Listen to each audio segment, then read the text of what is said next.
Assalamualaikum warahmatullahi wabarakatuh. Bismillah, alhamdulillah, wassalatu wassalamu ala rasulillah amma ba'dah.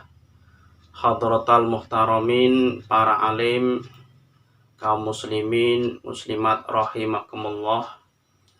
Alhamdulillah, pada kesempatan kali ini saya akan membacakan hasil keputusan musyawarah yang membahas tentang hukum-hukum yang sering terjadi di masyarakat. Alhamdulillah, ini sudah ada 3 pertanyaan yang sudah bisa terjawab. Langsung saja, pertanyaan yang pertama, bagaimana hukum transaksi benda-benda ribawi? Jadi benda-benda ribawi misalnya beras ditukar dengan beras, jagung ditukar dengan jagung, kedelai ditukar dengan kedelai. Itu adalah barang-barang ribawi yang tidak memenuhi syarat, sebagaimana tidak saling serah terima di waktu transaksi atau tidak kontan. Jadi beras ditukarkan dengan beras tapi transaksinya tidak secara kontan. Itu bagaimana? Atau begini, beras yang milik si A 1 kilo terus ditukarkan beras milik si B 1,5 kilo. Nah, itu hukumnya bagaimana? Jawabnya, transaksi tersebut memang dihukumi haram. Namun keharaman itu tidak menjadikan bendanya juga haram, kecuali kalau riba ziyadah, riba tambahan. Seperti jual beli beras 1 kilo ditukar dengan beras 1,5 kilo, maka kelebihannya dihukumi haram. Jadi kalau jual beli beras ditukar dengan beras itu harus kontan, jangan sampai ditempo. 1 kilo tukar 1 kilo itu harus kontan, itu boleh. Atau begini, beras 1 kilo ditukar dengan beras 1,5 kilo. Lah, kelebihan yang 1,5 kilo itu dihukumi haram. Haram.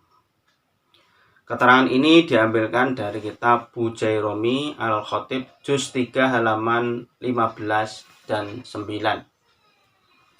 Ibaratnya, wa ibaratuhu wa huwa minal kabair ay min akbarul kabair wal mu'tamatu anna akbarul kabair asyirku billah summal qatlu summa zina summa sarakatu summa syurbul khamri summa riba wal ghasabu mudabbiri wa kaunuhu minal kabair dhahirun fi ba'di aqsamihi wa huwa ar-riba az-ziyadah wa amma min ajli ta'khiri awil ajali min ghairi ziyadah fi ahadin iwadaini wa dhahiru annahu saghiratun li'anna ghayatu ma fihi annahu aqdun fasidun wa qad sarahu bi anal uqudal fasidah min kibali saghair. Jelas ya.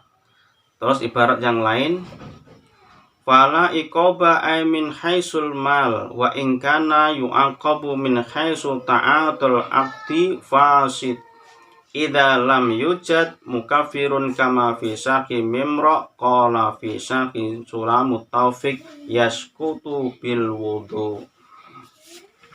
Jelas. Soal yang kedua,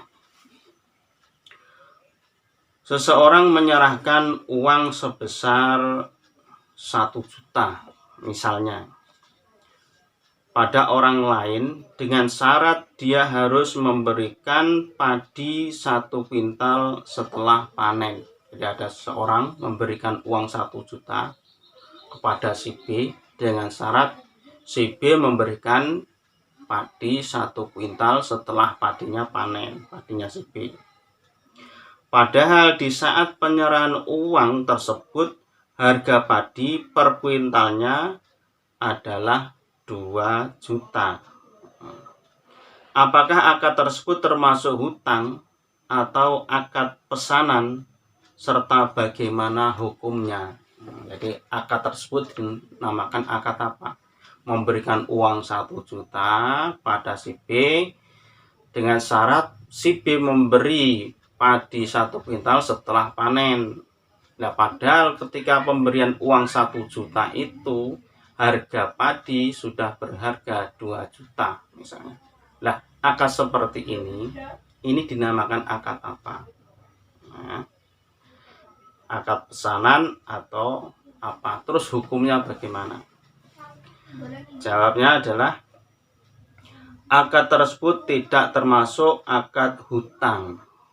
Karena benda yang dikembalikan pihak kedua tidak sama dengan benda yang diserahkan pihak pertama. Jadi akadnya tidak dinamakan akad hutang. Karena apa? Pengembaliannya itu lebih besar. Padahal memberikan uang 1 juta. Sedangkan harga gabah pada waktu itu sudah 2 juta. Karena pengembalian sudah tidak sama jumlahnya, maka tidak bisa dinamakan akad hutang. Sementara yang dimaksud hutang adalah memberikan sesuatu dengan syarat mengembalikan dengan benda dan jumlah yang sama. Jadi hutang itu memberikan terus mengembalikan, jumlahnya harus sama. Dan juga tidak termasuk akad pesan. Nah, tidak bisa dinamakan akad pesan atau akad salam karena tidak menyebutkan sifat atau ciri-ciri padi.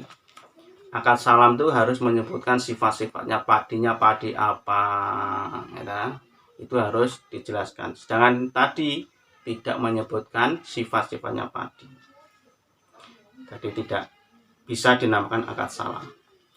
Di samping tempo yang ditentukan setelah panen itu tidak maklum, tidak jelas, melainkan akad di atas termasuk akad yang batal dan haram dilakukan.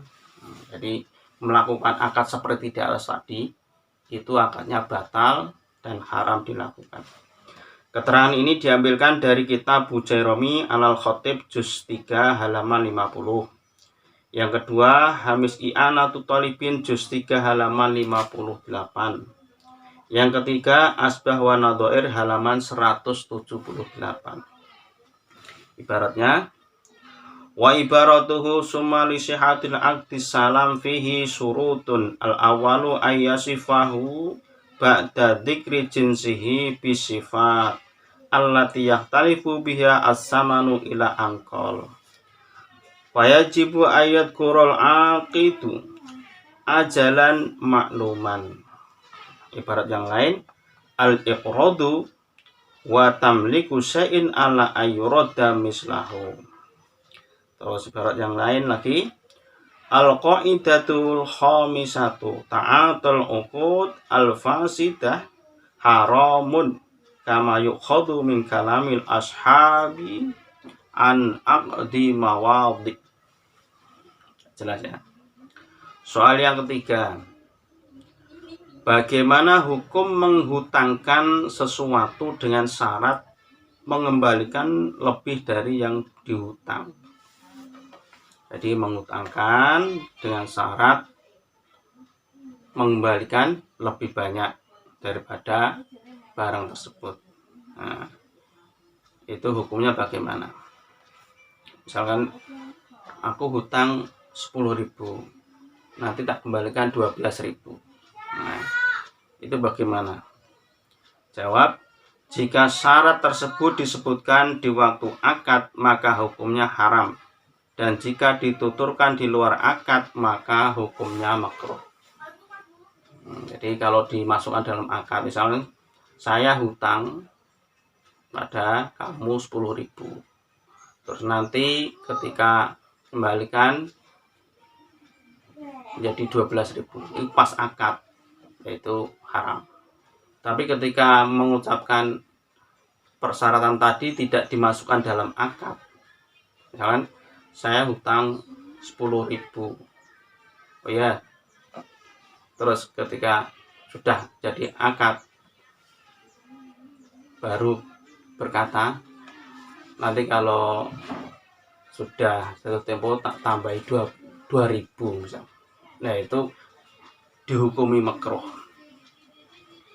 Keterangan ini diambilkan dari kitab Bughiyatul Mustarsyidin halaman 135. Hasyiah Jamal juz 3 halaman 261. Ibaratnya wa ibaratuhu fa in tu'ta'u alaihi qablahu walam yadkur fi sulbihi aw lam yakun aqdun jaza ma'al karohah. Terus ibarat yang lain wa fasida ail iktiradu bisyartin jaron naf'an lil muqridi karoti ziyadah qauluhu wa fasida bisyartin wa ma'lumun anna mahalal fasadi idha waqa'a syarti bisul bil akti amma law tawafaqa ala dalika walam yaqa syartun fil akti fala fasada. Qalu bi syarti jarra manfaata ay jarroha bi syarti amma jarroha bi ghairi syartin fala. Jelas ya. Terima kasih, semoga keterangan ini bisa menambah wawasan kita, menambah ilmu kita, dan kita bisa mengamalkannya. Dari saya cukup sekian. Wallahu muwaffiq ila aqwamit thoriq. Wassalamualaikum warahmatullahi wabarakatuh.